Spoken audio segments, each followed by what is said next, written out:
Hello and good day! Hello everyone! We're here with another episode of the Kasalang Bayan 2025 of Drive Pinas. We are here today with another couple, si pangalan po, and Sir Joseph Lomado. Joseph and Jenna. So, Joseph and Jenna, sila po ngayon ang nasa atin. Say hello to our viewers. Ayan. Nung before pandemic, nag-ano po kasi siya nag-abroad. Sa Saudi po sa Jeddah, mga 3 years, tas Domestic helper. kasi yung usapan naman noon uuwi ka na kasi nga magpapakasal na tayo, ganun ganun. Pero parang ano pa lang naman po, yung kung anong simpleng kasal lang. ganun. Oo. Pero yun, pag uwi, parang wala rin kasi kaming kahit anong ipon, wala rin maipon. So parang ginawa lang namin, nag-ano pa lang muna, sama lang. Pero yun, parang di kami makausad talagang. Actually, dalawa kami breadwinner. So, oo. So, sa magna 9 years. So, dati, family talaga yung inuuna namin. Okay. So, kaya umabot kami sa ganito. May kapatid ka ba bang mga pinapag-aaral? May maliit na lang po isa. Siya po marami. Ilan kayo magkakapatid, Jen? Mga 6. 6. Tapos lahat yun, ikaw ba panganay? Opo, pareho kaming Parehas panganay. kayong panganay. Opo. Tas- Yung 5, pinag-aral mo? Dalawa na lang po yung nag-aaral ngayon. Wow. Ikaw nakapagpatapos ng sa. Parang ganun. Congratulations. May dalawa ka. Hindi ko naman kinikredit lahat yun. Pero malaking malaki rin na itulong mo daw. Pero talagang gusto mo na siyang gusto mo na siyang pakasalan ng pag-uwi niya. Oo, Dahil opo, nausod parang nga ano lang na. dahil prioritize ang family. Opo. Dumating ba sa point na parang ayaw nyo na nung mag-LDR kayo, ganun? Hindi naman. Wala naman. Pwede po ba natin i-share sa mga viewers natin kung paano po kayo nagkakilala, saan po nag-umpisa ang inyong 9-year journey as a boyfriend-girlfriend? Ano lang po. Inad niya lang ako eh. Bali ang Inad sa Facebook. Sa Facebook. nag-check lang daw siya ng mga picture magaganda yung mga profile pic ko mga kasi umaakit ka sa mga bundok. Something, mga ganon. Adventurer pala si So, Joseph. Nakita niya lang daw na maganda daw yung profile pic ang ano daw. Inad niya ngayon. Tapos di ko alam kung sino una nag-message eh.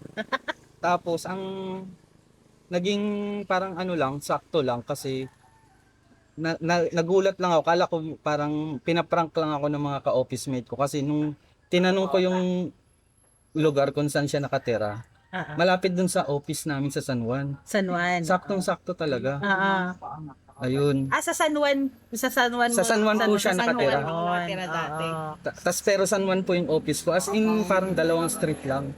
Ah, Kaya parang di ako naniniwala or inisip ko mga ka-office mate ko nagte-text lang na ganun. pinaprank ka ganyan. Oo, kasi biglang nag-add lang na wala man na kaming connection. Yun, tas parang ganun rin pala siya. Yung isip niya parang may malapit daw kasi sa kanilang construction site. Inisip niya parang may mga ano lang sa kanya nakakuwang number Oo. na nagte-text. Nagchat-chat. Pero, ang reason mo, bakit mo siya inad? Ang ano naman nun is, broken hearted ako. Pero itong panahon na to, Joseph, single ka nun? Oo po, pero Single ka, okay. Ikaw naman. Single naman ako noon, broken hearted lang ako nung time na yun. Kasi, alam mo yung hindi ka crush ng crush mo. So, may ganun pala. May ganun pala. Pero yun yung nakita ko, tapos parang dahil sa broken hearted ako, nag-add ako ng mga nag-add ng random na hindi ko siya nakita yung Paano yun? Parang lumabas sa Friends You May Know ba yun? Sa Facebook? Opo, Parang opo. ganun. Okay. yun lang, tapos in-add ko lang, tapos ayun, tapos nag-message siya, tapos ayun, nireplyan ko naman, kaya doon nag-start yung combo na. So, ito yung sinasabi ni Joseph na nagandahan ka dun sa mga profile pictures niya. Oo. Ikaw ba into adventure din? Bakit din ang Okay, buo? baliktad nga opposite kami. Okay. Pero gusto mo lang yung mga view ganyan, kaya nagustuhan mo yung profile picture niya. Kasi ako, introvert ako siya, extrovert siya.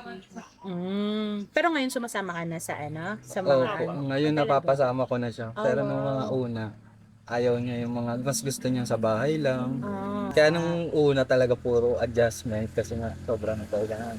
Pero over the years, natutunan nyo na rin mag-adjust sa isa't isa. Opo. Kahit hindi lang din sa adventure nyo, pati sa mga ibang bagay. Opo. Paano mo naman po nalaman ang Kasaalang Bayan ni Miss Venus? Actually, yun ng nga Drive po, Pinas? dahil nauusog na ng uusog 2023, 2024. So, parang sabi ng, may mga, siguro may mga politiko, mga magpapakasalang bayan. Kasi ano, Oo, parang, Nakatakbo si Miss Venus. Election na Hindi, kasi. joke hindi, lang. ayun nga po. Tapos ano lang po, sobrang random na, nag-search lang kami. Drive Pinas, kasalang bayan na, gano'n, na, yung church yung naging familiar sa amin kasi, Ah. yung church na yun, napuntahan na namin siya before. na ano na natin. Yung saktong napadaan kami doon, may kasalang mangyayari. Mm. Tas yun, nagpicture-picture kami. Na, Tapos nung nandito kasi, sabi ko, gusto kong ikasal dito. Ay! Sabi ko, gusto kong ikasal dito.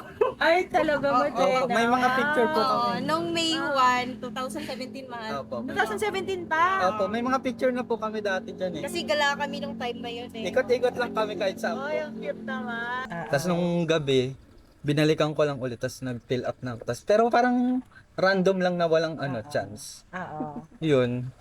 Tapos, wala na, kinalimutan na namin kasi ang tagal yun, parang April something pa yun eh. Oo. So, parang na kami na, hindi, kahit saan na nga lang, parang gawan na lang natin paraan kung ano.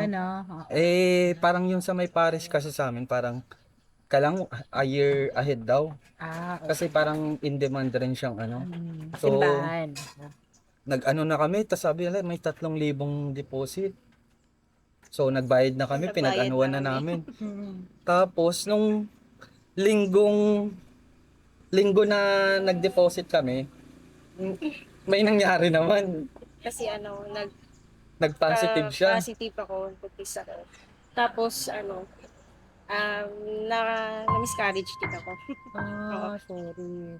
Parang ang nangyari po, nung linggong yon nag-positive po siya. So, parang a week after nun, parang nagpa-check up po kami. Nagpa-ultrasound na ako. Nung una, hindi pa naman so parang mag-wait daw muna ng 2 weeks or para kasi hindi lang na-detect yung heartbeat. So, yun.